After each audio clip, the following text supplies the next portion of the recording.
Kia ora, I'm David Chester with 90 at 9, brought to you by interest.co.nz. This week, get everything you need to know in 90 seconds at 9 o'clock with news the slowing Chinese economy is keeping the oil price low, and it might stay that way because supply is rising, and quite quickly.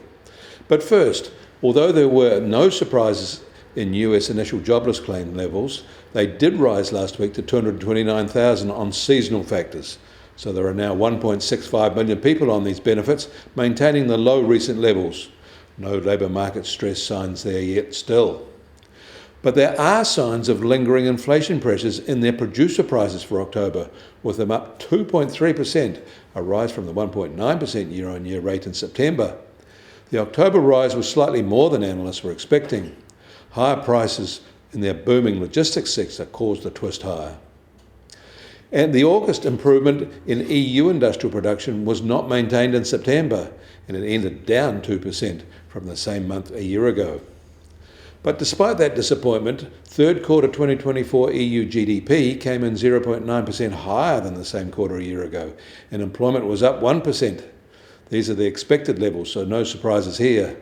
While these levels are low and benchmark poorly with other major economies, they're still positive though.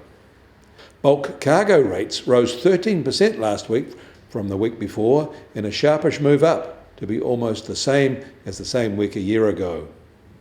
The US Treasury 10-year yield is now just on 4.40% and down 5 basis points from yesterday. And we should probably note that the share price for Xero hit 171 Australian dollars yesterday, a record high. And the price of gold will start today at $2,574 an ounce and down $15 from this time yesterday.